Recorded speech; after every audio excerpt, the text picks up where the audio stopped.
Hello everyone, myself Simran Chaudhary and welcome to all about agriculture with Simran. आज हम लोग एक और इम्पॉर्टेंट एग्जाम की बात करने वाले हैं एएफओ के जैसे ही, दैट इज़ नबार्ड। आज हम लोग इसमें सेक्शन में जानेंगे कि नबार्ड का पैटर्न क्या है, किस किस फेजेस में ये एग्ज़ाम होता है, कैसे इसकी क्या क्या क्राइटेरियाज हैं, क्या इसमें क्वालिफिकेशन होनी चाहिए और कैसे एग्ज़ाम होता है, उसके बारे में पूरी डिटेल में जानेंगे। उसके बाद हम देखेंगे इसका सिलेबस। साइट पे सिलेबस तो दिया है लेकिन थोड़ा सा कॉम्प्लिकेटेड सा लगता है, तो उसको हम ईजी करने की कोशिश करेंगे इस लेक्चर में। और साथ में हम देखेंगे क्या इंपॉर्टेंट बुक्स हैं जो आपको प्रिफर करनी चाहिए if you want to clear NABARD. तो स्टार्ट करते हैं। अब है NABARD. NABARD is National Bank of Agriculture and rural Development. ये एक फाइनेंशियल इंस्टीट्यूट है, सेंट्रल बैंक है, जो कि वर्क करता है रूरल पॉपुलेशन के लिए। उन्हें क्रेडिट प्रोवाइड करता है for agriculture and other economical activities. NABARD जो है वो 3 सेशन में लोगों को लेता है, मतलब 3 ग्रेड्स के लिए, ठीक है, रिक्रूट करता है। ग्रुप ए, जिसे आप ग्रेड ए भी कह सकते हैं, grade B and grade C. Grade A जो होता है वो किया जाता है पोस्ट जैसे कि RDBS, rural development banking service, protocol and security service, Rajbhasha and legal service. इन पोस्ट के लिए ये लेता है। इसके बाद जो आपका आरडीबीएस है उसके अंदर भी कुछ सब पोस्ट हैं, उसके बारे में हम आगे बात करेंगे। ग्रुप बी जो होता है उसमें वो डेवलपमेंट असिस्टेंट के तौर पे आपको लेता है कैंडिडेट्स को, और group C for office assistant. ठीक, अब आगे बात करते हैं इसकी कुछ क्राइटेरियाज। तो एज लिमिट की अगर हम बात करें तो वो 21 से 30 ईयर्स है, लेकिन अगर आप एसटी, एससी या फिर पीडब्ल्यूडी में आते हैं तो आपका एज रिलैक्सेशन है, 5 से 15 ईयर ऐसे करके है। ठीक, फिर हम बात करते हैं एक बहुत इंपॉर्टेंट चीज़ की, that there is no limits in number of attempts. इसमें कोई लिमिट नहीं है कि आप कितना अटेम्प्ट कर रहे हैं। जैसे नीट या जेई में होता है ना कि आप 3 अटेम्प्ट 5 अटेम्प्ट ऐसे कर सकते हैं, इसमें ऐसा कुछ नहीं है। जब तक आप क्लियर नहीं हो रहा आप अटेम्प्ट करते जाइए। फिर हम बात करते हैं कि एप्लीकेशन फॉर्म, तो it is 800 for general category and 150 for SC, ST and PWD.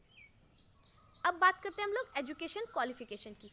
तो देखिए इसमें क्या है ना कि आपके पोस्ट के हिसाब से आपका एजुकेशन क्वालिफिकेशन वेरी करता है। जैसे फॉर एग्जांपल अगर आप हैं राजभाषा के लिए आपने अप्लाई किया है, तो राजभाषा का अगर क्वालिफिकेशन एजुकेशन है इस पोस्ट के लिए, तो उसमें क्या है, आप पोस्ट ग्रेजुएट होने चाहिए आइदर इन इंग्लिश और इन हिंदी, और 50% मार्क्स से आपके अबव होने चाहिए पीजी में।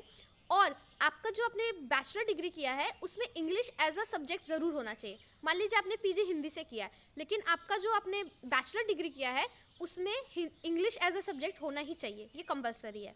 ठीक, ये था राजभाषा के लिए। और वही 50% से अबव होना चाहिए for general and 45 for ST, SC and PWD. Legal service तो आपने लॉ किया होना चाहिए सेम विथ 50% वाला सिस्टम। अब आरडीबीएस में क्या होता है कि इसमें काफ़ी ज़्यादा सब पोस्ट हैं, तो हम लोग पोस्ट वाइज इसकी क्वालिफिकेशन देखते हैं। जैसे पहली पोस्ट है जनरल। अब होता है कि जैसे मैंने बोला ना, अगर आप देखेंगे वैकेंसी सीट्स जो आती है तो सबसे ज़्यादा होगी आरडीबीएस के लिए, उसमें भी सबसे ज़्यादा होती है जनरल के लिए, क्योंकि जनरल हर कोई अप्लाई कर सकता है। इसमें आपका वो नहीं है कि आपको एग्रीकल्चर से ही होना चाहिए, किसी और चीज़ से ही होना चाहिए। इसी वजह से सबसे ज़्यादा लोग जनरल की भरते हैं, तो सबसे ज़्यादा सीट्स भी जनरल में है।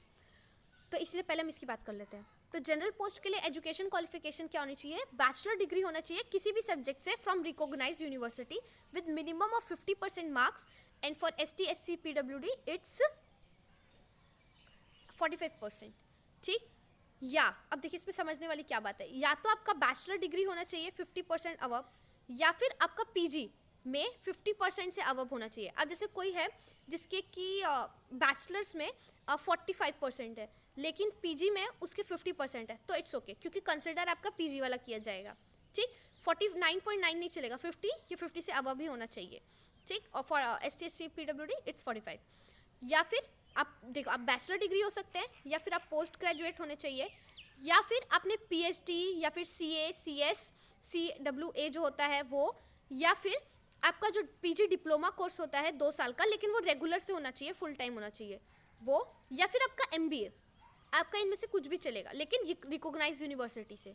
ठीक, या तो बैचलर्स हुई है 50% अवब, या फिर आपका पोस्ट ग्रेजुएशन 50% अवब, या फिर आप पीएचडी का भी चलेगा, आप सीए किया है, सीएस किया तो भी चलेगा, या फिर आपने मान लीजिए डिप्लोमा पीजी किया है तो वो भी चलेगा, लेकिन वो रिकॉग्नाइज्ड यूनिवर्सिटी से होना चाहिए और 2 साल का फुल टाइम कोर्स होना चाहिए, नहीं तो एमबीए है तो भी चलेगा।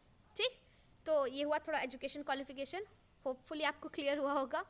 फिर हम बात करते हैं next post, that is animal husbandry और डेयरी टेक्नोलॉजी भी इसी में। तो इसमें एजुकेशन क्वालिफिकेशन क्या है, तो bachelor degree in veterinary science, animal husbandry and dairy technology from any recognise university, same ये आपका मतलब इसमें से होना चाहिए बैचलर्स, और सिस्टम वही है 50% से अबव होने चाहिए एग्रीगेट आपके, और वही 45% फॉर अदर कास्ट, या PG in veterinary science, animal husbandry, dairy technology with again minimum 50% marks. फिर नेक्स्ट पोस्ट की बात करते हैं फॉरेस्ट्री, इसमें आप बैचलर डिग्री होने चाहिए फॉरेस्ट्री के रिकॉग्नाइज यूनिवर्सिटी से, 50% मार्क्स इन एग्रीगेट, पीजी के लिए 50% मार्क्स इन एग्रीगेट, ठीक, ऑप्शनल या इस टाइप से।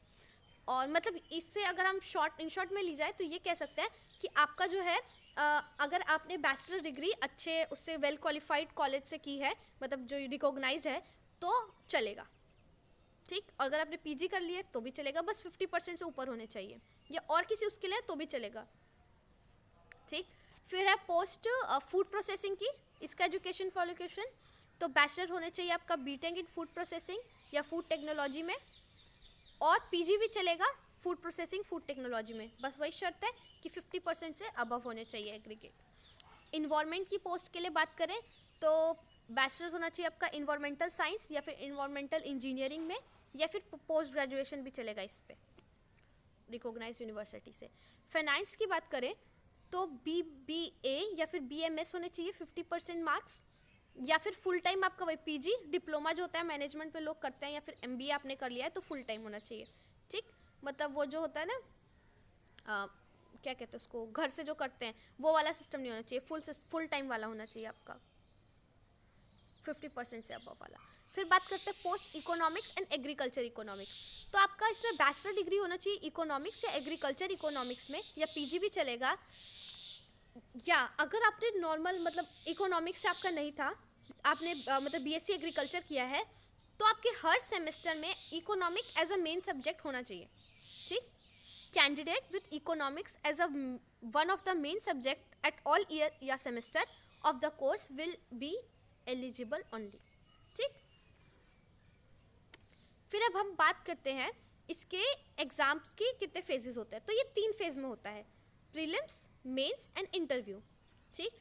कुछ बातें ध्यान में रखने वाली, जो आपका प्रीलिम्स है वो क्लियरिंग करने का नेचर का है, ठीक है, इसको आपको सिर्फ क्वालिफाई करना है, इसके मार्क्स जो है वो आपके तीनों के एग्रीगेट्स में नहीं जुड़ते हैं, मतलब इसकी जो कट ऑफ आएगी वो आपने क्लियर कर ली, चाहे मतलब लास्ट है कट ऑफ, मतलब तो लास्ट हुआ तो लास्ट है तो भी कोई दिक्कत नहीं है, आप नेक्स्ट फेज के लिए क्वालिफाई हो चुके हैं, अब आप मेंस देंगे, आपका मेंस और इंटरव्यू का मार्क्स जुड़ा जाएगा, मेंस जो कि 100 मार्क्स का होगा आपका, 100 और 100 का 200 का हो गया, और आपका जो इंटरव्यू है 25 मार्क्स का होता है, वो दोनों जोड़ा जाएगा, और उसके बाद आपका निकाला जाएगा कि कट ऑफ कितनी है, आप एलिजिबल हैं कि नहीं पोस्ट के लिए, ठीक। ये जो प्री है ये एज अ क्वालिफाइंग नेचर का है, ठीक। देख लिखिए मैंने यहाँ पे कि this exam is only qualify in nature and serve as a screening test, it's basically your screening test.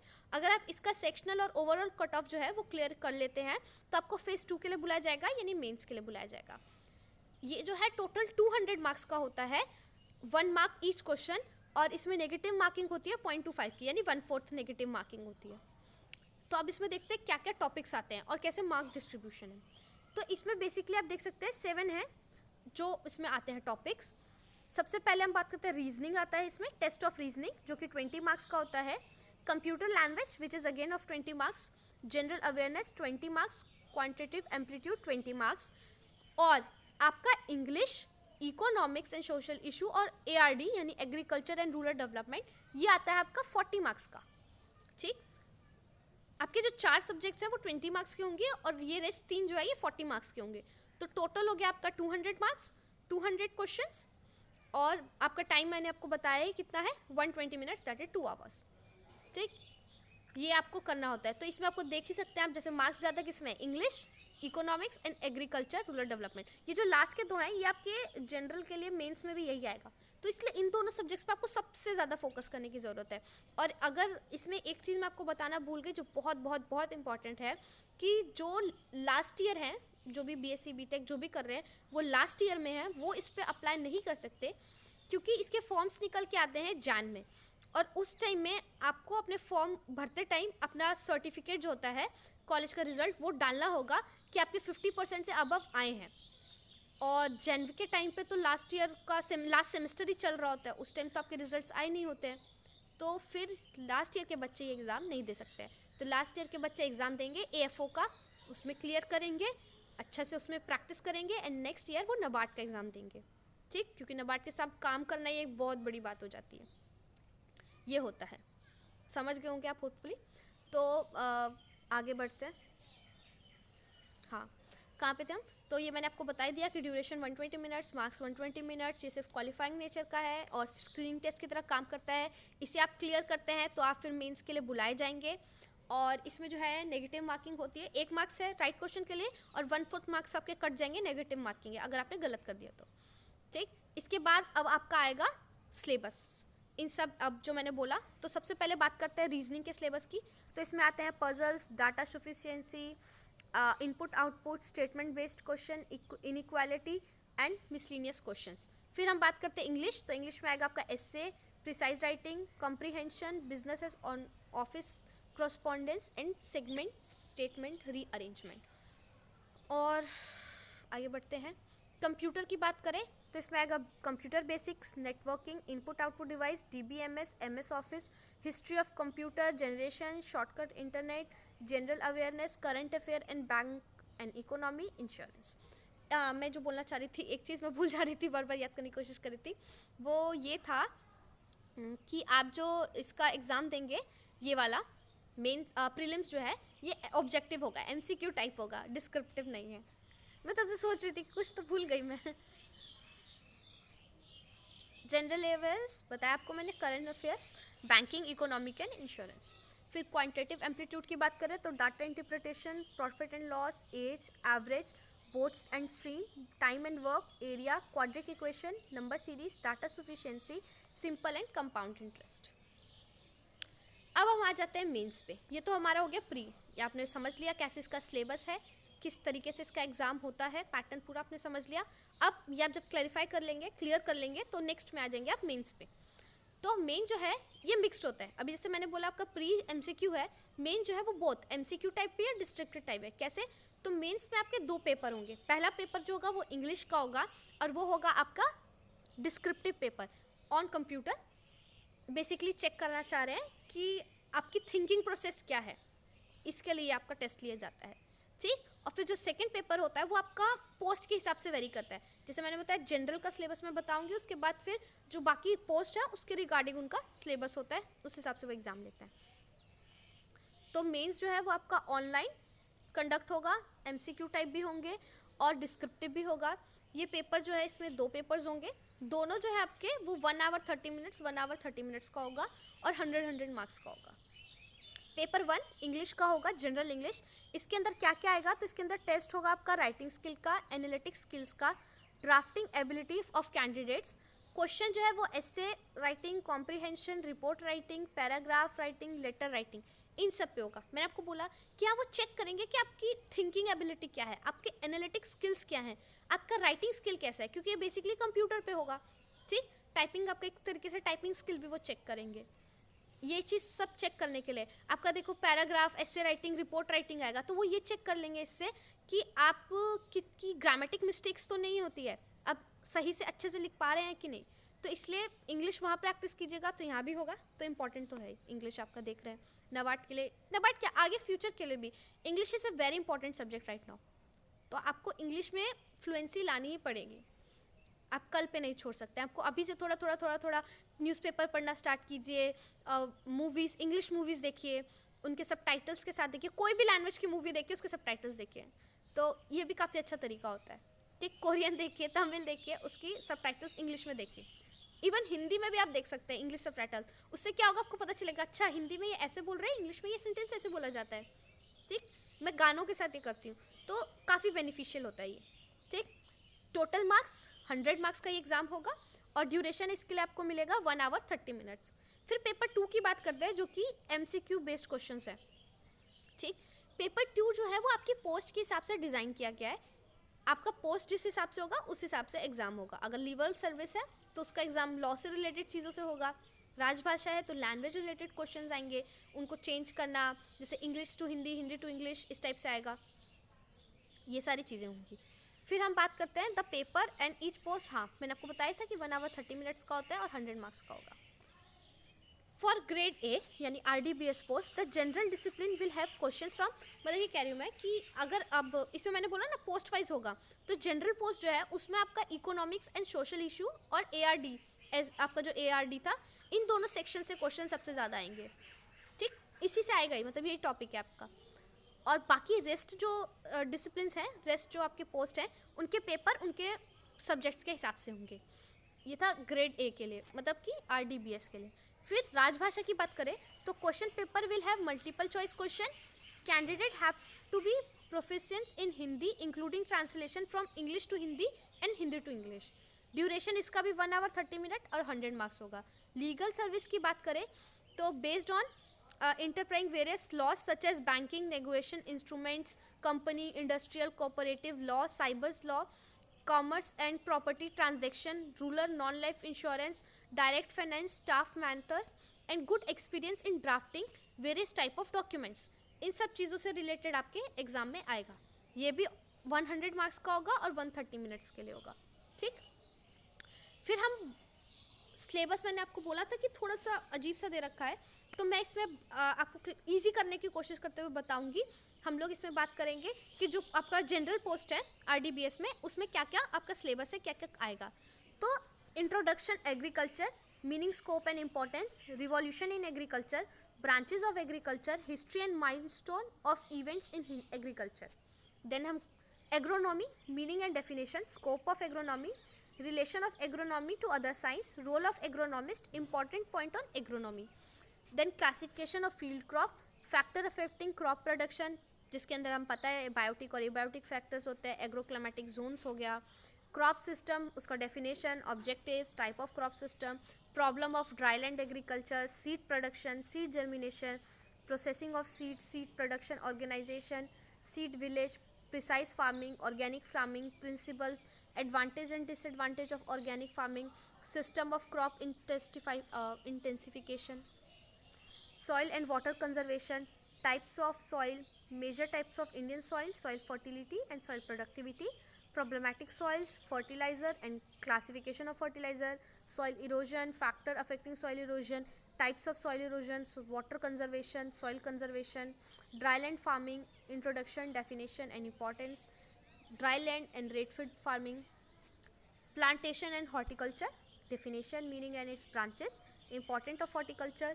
agronomic and production technology of horticulture and plantation crops, scenario of horticulture, crop post harvest technology, value and supply chain management, important points, animal husbandry, farm animals and their role in Indian economy, animal husbandry methods in India, common terms pertaining to different species of livestock, classification of breeding cattle, common fed and fodders, classification and utility, complementary and obligatory nature of livestock and poultry production, introduction to poultry industry in India, past, present and future।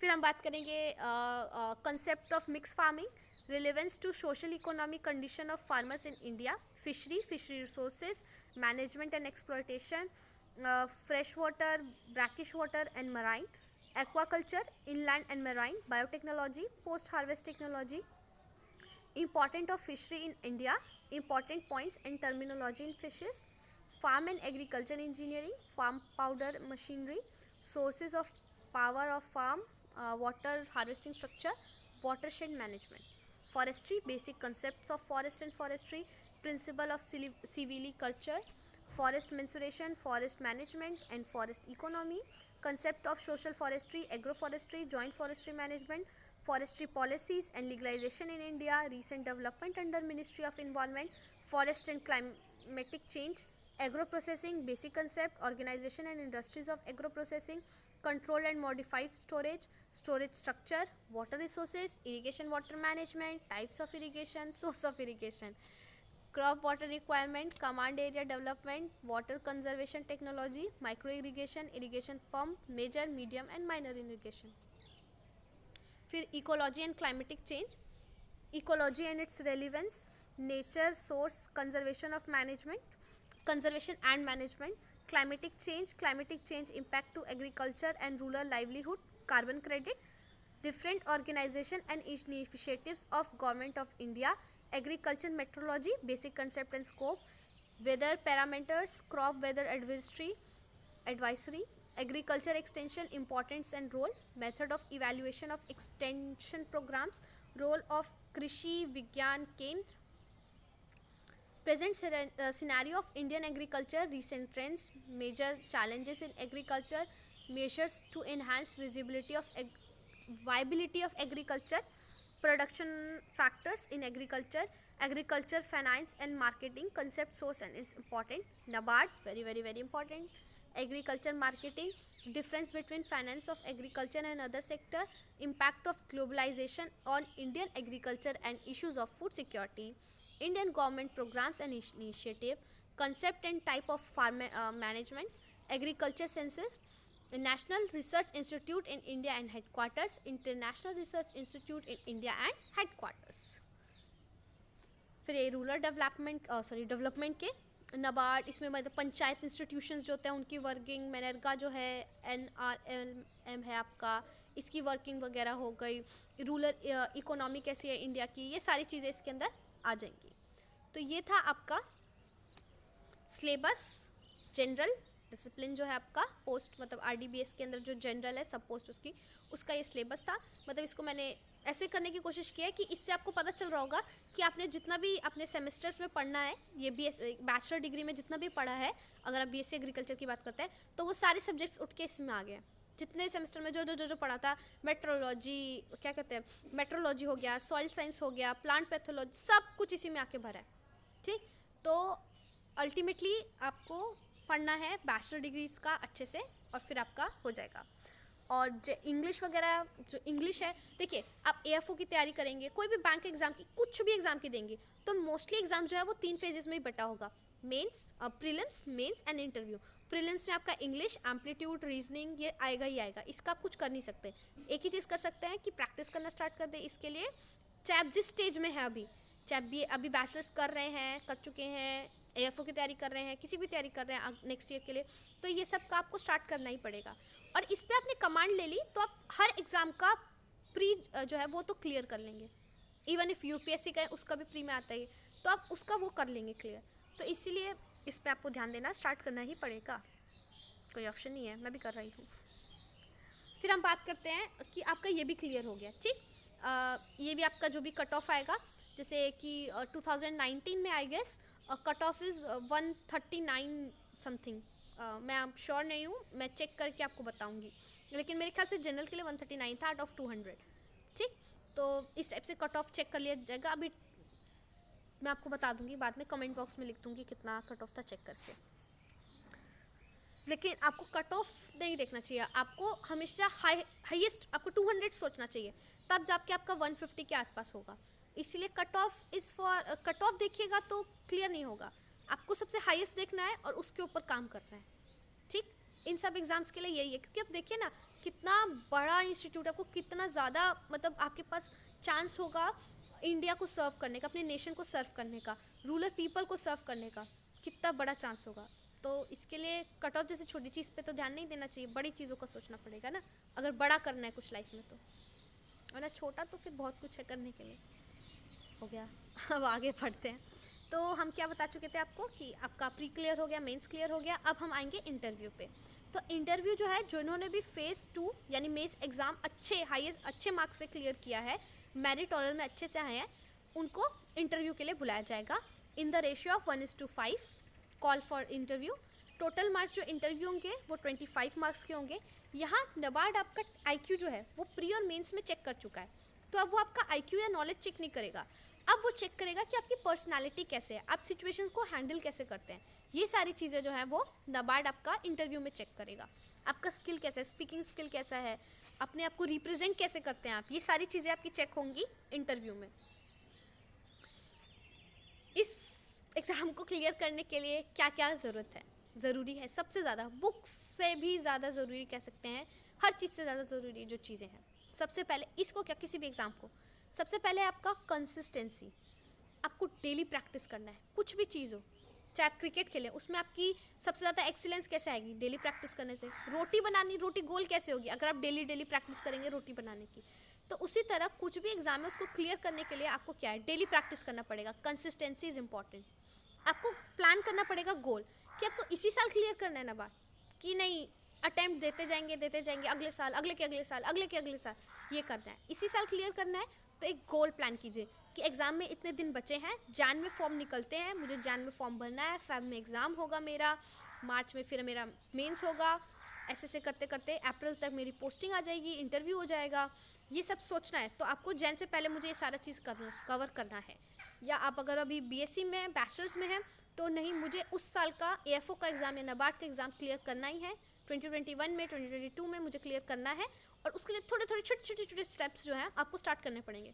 अब जितना जल्दी करेंगे उतना आराम आपको होगा, इसीलिए आपको एक प्लान करना पड़ेगा अच्छे से गोल, और उस पर लगा स्टिक करते रहना पड़ेगा।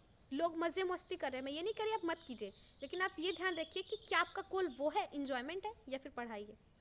ठीक, वैसे मैं इतनी बड़ी बड़ी बातें करने के लिए एलिजिबल नहीं हूँ, बट स्टिल मैं आपको गाइड तो कर ही सकती हूँ।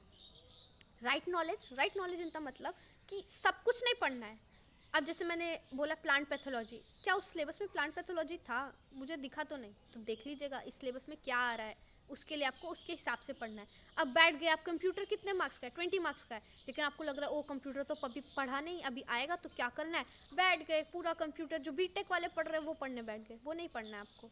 तो अपने नॉलेज को राइट और कंसाइज कीजिए। ठीक, जिस सब्जेक्ट में प्रॉब्लम है उसको बढ़ाइए, उसके लिए बुक्स बढ़ाइए और करिए। अगर आपके बेसिक्स क्लियर हैं तो बहुत ज़्यादा बुक्स के पीछे मत भागिए। जैसे अभी मैं आपको इतने सारे बुक्स बताऊंगी, मैं लिखते टाइम सोच रही थी यार इतने बुक्स तो मैं खुद भी नहीं करूँगा मुझे बोले, लेकिन उसमें से आपको अपने लेवल के हिसाब से पिकअप करना है कि मेरा लेवल है, मुझे कुछ नहीं आता तो मुझे ये पढ़ना पड़ेगा और ये पढ़ना पड़ेगा। मेरा लेवल है नहीं, मेरे फंडामेंटल्स क्लियर हैं तो मुझे प्रैक्टिस की ज़रूरत है। मेरे सॉइल साइंस में प्रॉब्लम है तो सॉइल साइंस की बुक चाहिए। इस टाइप से आपको राइट नॉलेज लेनी है।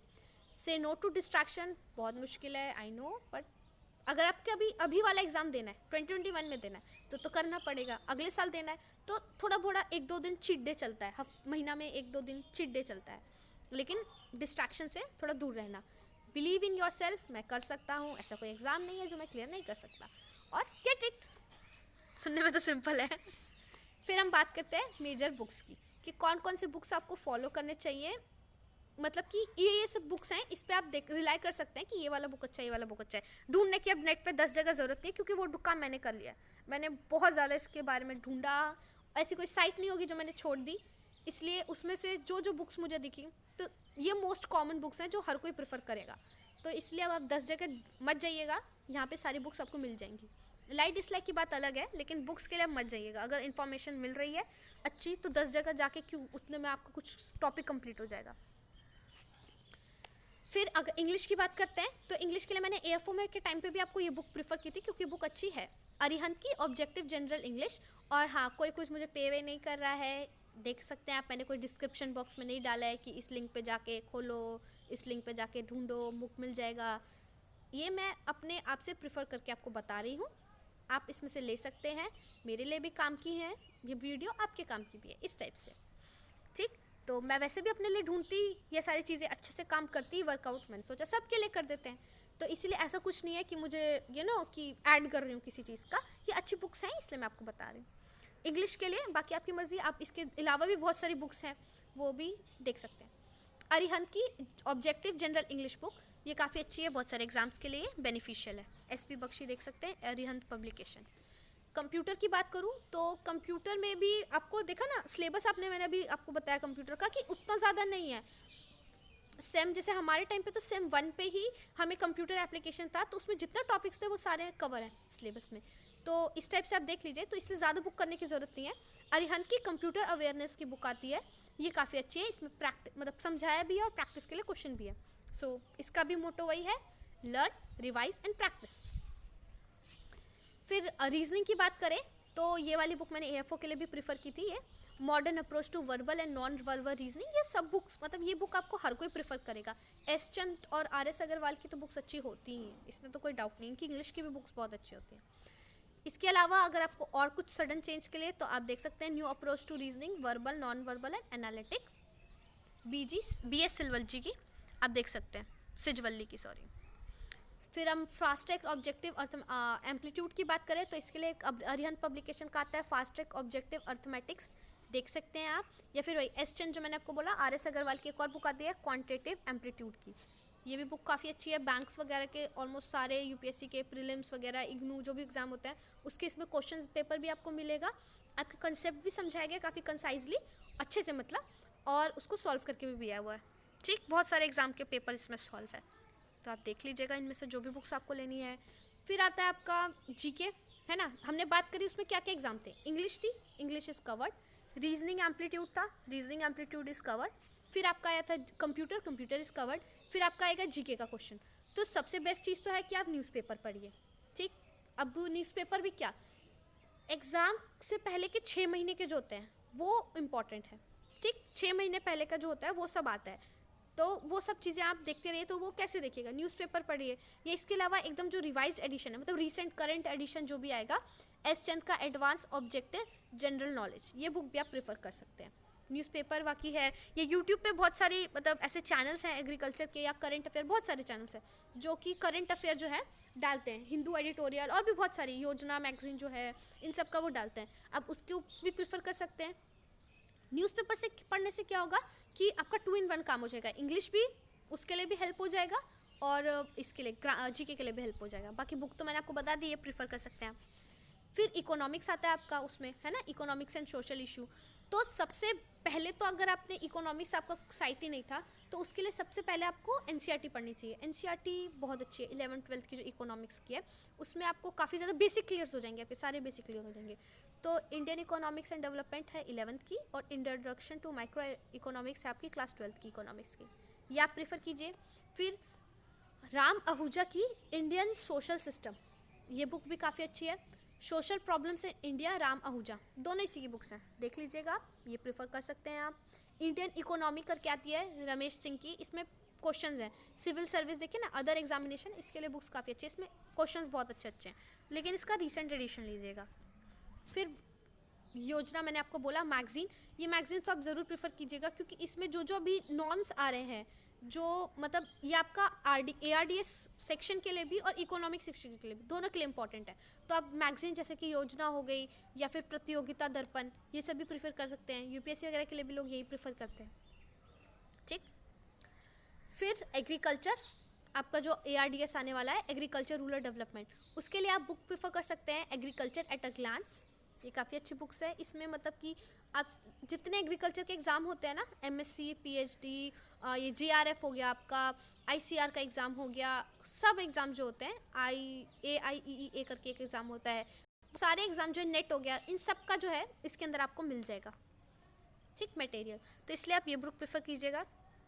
आपको मैंने बताया अगर आपके कंसेप्ट्स में थोड़ा इशू है तो आप अरुण कात्यान की बुक प्रीफर कर सकते हैं, फंडामेंट्स ऑफ एग्रीकल्चर, उससे थोड़ी अच्छी है आपकी, मतलब आपके फंडामेंट्स क्लियर हैं, आपको थोड़ा कंसाइज करना है अपने पूरे सेमेस्टर्स को, तो आप बुक कॉम्पिटिटिव बुक एग्रीकल्चर ये यूज़ कर सकते हैं। ठीक, नीमराज सुंदर की अच्छी बुक है काफ़ी। और agricultural finance in India, role of NABARD, ये बुक भी अच्छी है, ये तो आपको लेनी चाहिए, नाम से पता चल रहा है क्यों इंपॉर्टेंट है। एग्रीकल्चर करंट अफेयर, न्यू विशाल पब्लिकेशन की बुक। इसके अलावा ये तो बुक्स हो गई, एक जो चीज़ जो बुक्स में उतना नहीं मिलेगा, जो आपको ऐसे साइट से पढ़ना पड़ेगा, वो है report of ministry of agriculture, ministry of rural development, ministry of environment, ministry of forest and climatic change, NITI Aayog recent report, और नाबार्ड की जो भी रिसेंट रिपोर्ट्स और नॉर्म्स आएंगे, ये सब चीज़ें हैं, ये आपको अलग से साइट पे रेगुलरली अपडेट रहना पड़ेगा, देखना पड़ेगा। ठीक, तो इधर आपका सारा खत्म होता है। इसके अलावा नाबार्ड की जो कुछ स्पेशल बुक आती हैं, स्पेशल बुक्स आती है प्रैक्टिस करने के लिए, ठीक है, प्रीवियस ईयर पेपर वगैरह प्रैक्टिस करने के लिए, तो आप प्रीफर कर सकते हैं। जैसे ये NABARD national bank for agriculture and rural development की assistant manager in grade A RDBS, उसकी बुक है, इसके अंदर सारे सब्जेक्ट कवर्ड हैं और क्वेश्चन हैं उसके। ठीक, या फिर ये देख लीजिए, इसमें भी फेज़ 1 प्रीलिम्स, इसके क्वेश्चंस वगैरह है, ग्रेड A ग्रेड B।